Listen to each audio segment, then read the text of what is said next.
এই ফেসবুক প্ল্যাটফর্মে সবাই বলে আপনি গাইডলাইনগুলো মেনে কাজ করার চেষ্টা করবেন, কিন্তু কেউ বলে না কোন গাইডলাইনগুলো মানবে।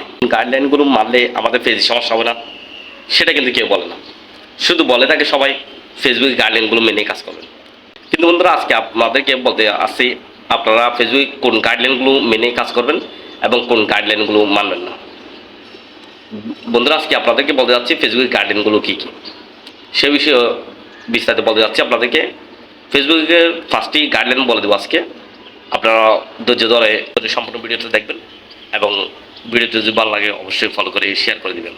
ফেসবুকের গাইডলাইনগুলো মানা কিন্তু আমাদের অত্যন্ত গুরুত্বপূর্ণ। আপনি যদি একটা পেজ নিয়ে কাজ করে থাকেন তাহলে অবশ্যই আপনাদেরকে ফেসবুকের গাইডলাইনগুলো মানতেই হবে। আপনি যদি ফেসবুক গাইডলাইনগুলো যদি না মানেন তাহলে আপনার বিভিন্ন প্রকারের ইস্যু আসবে বা বিভিন্ন প্রকারের সমস্যা আসবে। এই জন্য অবশ্যই ফেসবুকের গাইডলাইনগুলো জানবেন এবং মানার চেষ্টা করবেন। তো বন্ধুরা, ফেসবুকের গাইডলাইনের মধ্যে 1 নম্বরে আছে আপনি কারো কন্টেন্ট কপি করে কিংবা কাটিমাটি করে আপলোড করতে পারবেন না। আপনাদেরকে সবসময় অরিজিনাল কন্টেন্ট আপলোড করতে হবে। আপনি যদি কারো কন্টেন্ট এনে কাটিমাটি করে কিংবা টিকটক কিংবা ইউটিউব থেকে যদি ডাউনলোড করে এনে আপনি যদি ফেসবুকে আপলোড করে দেন, ফেসবুক রোবট যদি সেটা বুঝতে পারে তাহলে আপনার পেজে ইস্যু দিয়ে দিবে। এমনকি আপনার পেজে যদি ইস্যু দিয়ে দেয়, আপনি সেই ইস্যু দূর করতে আপনার থেকে অনেক সময় লেগে যাবে। তো দিন শেষে কী করতে হবে, আপনাদেরকে সেই কন্টেন্টগুলো আবার ডিলিট করে দিতে হবে। এই জন্য কপি কন্টেন্ট আপলোড করবেন না। ফেসবুকে 2 নম্বর আছে আপনি কমেন্ট সেকশনে বলেন কিংবা কোনো ভিডিওর মাধ্যমে কাউকে গালিগালাজ করতে পারবেন না। এগুলো থেকে সাবধান থাকবেন এবং এগুলো না করার চেষ্টা করবেন। 3 নম্বর পয়েন্ট হচ্ছে বন্ধুরা, ফেসবুকের গাইডলাইনের মধ্যে আপনি কোনো অবস্থায় আপনার ভিডিও আপনার প্রোফাইল কিংবা পেজ থেকে শেয়ার করতে পারবেন না। আপনি যদি আপনার ভিডিওটা যদি প্রোফাইল কিংবা পেজ থেকে যদি শেয়ার করে থাকেন তাহলে ফেসবুক রোবট যদি একবার বুঝতে পারে পারমানেন্টলি কিন্তু আপনার রিস্কটা একদম ডাউন করে দেবে। এই রিস্কটা যদি আপনি তুলতে চান তাহলে আপনাকে অনেক কষ্ট করতে হবে। এই জন্য এই ভুলগুলো না করার চেষ্টা করবেন।